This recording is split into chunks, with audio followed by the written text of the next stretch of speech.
Today, we are diving into a topic that's just loaded with myths and, honestly, a lot of pressure: sexual duration. You've heard it a million times, right? That when it comes to sex, longer is always better. But is it? Is that actually true?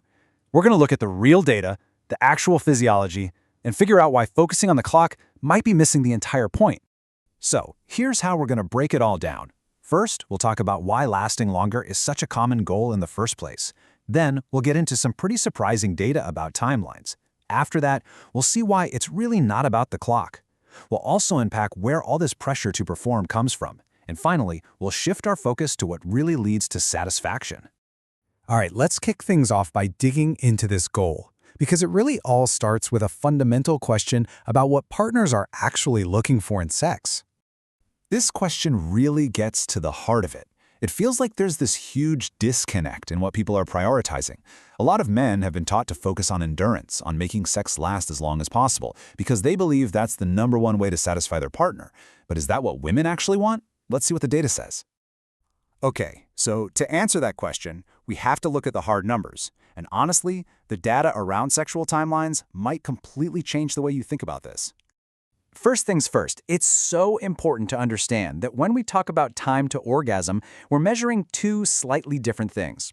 For men, studies usually measure the time from vaginal insertion to ejaculation, but for women, it's the time from the very start of any sexual stimulation to orgasm. And that little distinction, it's key. And here it is. Take a look at this data. What's really striking here is the massive difference. On average, men reach orgasm in about 5 to 6 minutes. For women, that average is way up there at around 13 to 14 minutes. That is not a small gap. It's a pretty significant biological reality. Yeah, just to put it plainly, we're talking about our reality gap, where women, on average, need 2 to 3 times as long to get there. And this is where so much of the misunderstanding starts. And this quote just perfectly captures the logic that follows. A guy looks at this time gap and thinks, okay, the problem must be me. I need to close that gap. All I have to do is last longer. It seems like a totally reasonable conclusion, right? But as we're about to see, it's actually based on a completely false premise. So, if the answer isn't just more time, then what is it?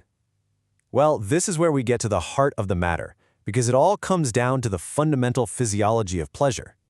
Okay, here is the absolute game changer. For the vast majority of women, orgasm isn't just about what's happening on the inside.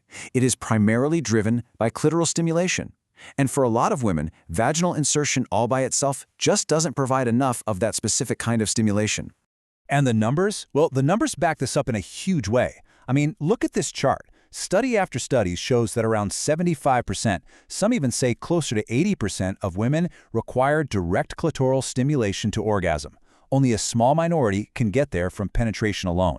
This isn't just a preference. We're talking basic physiology.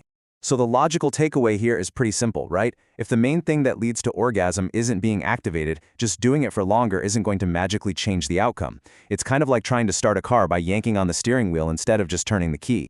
But what happens when you shift your focus?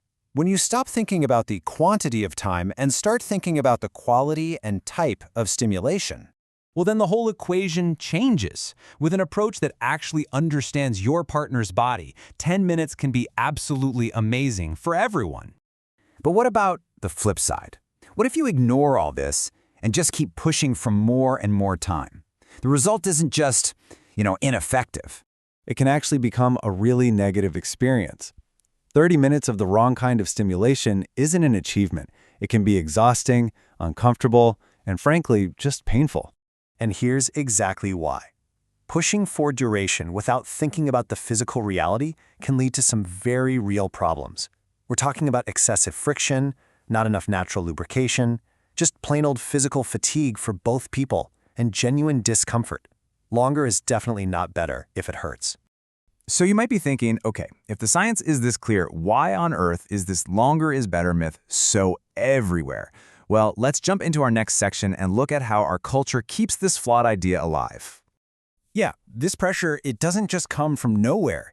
It gets hammered into us by the media, especially pornography, which makes these marathon sessions look like the norm. It's fueled by social pressure, that whole locker room talk of measuring up. And it's baked right into these cultural stereotypes that wrongly tie a man's virility directly to a stopwatch. So what this all does is it creates this completely broken scoreboard for sex. It encourages men to compete against the clock, while totally ignoring the things that actually lead to mutual pleasure and real connection. All right, this brings us to our final and, I think, most important part. Now that we've kind of torn down the myth, let's build a new framework. Let's talk about what really matters. You know when researchers actually ask women what they value most in a sexual experience? Duration is rarely at the top of the list. Instead, you see things like quality foreplay, a real emotional connection, feeling safe and comfortable, intimate interaction, and of course, the method of stimulation. It's not guesswork, it's about communication. So, let's totally reframe the goal. Instead of chasing the clock, the new focus for mutual pleasure can be broken down into these 3 keys. First, the stimulation method, finding what actually feels good for both of you. Second, quality foreplay, because it's so essential for building arousal and connection. And third, the interactive quality, focusing on intimacy, communication, and just creating a great atmosphere. At the end of the day, this obsession with time can turn sex into a performance or even a race. And that leaves us with a final thought to chew on. If we all just put the stopwatch away, what could we focus on? And what new levels of connection and pleasure might we actually discover instead?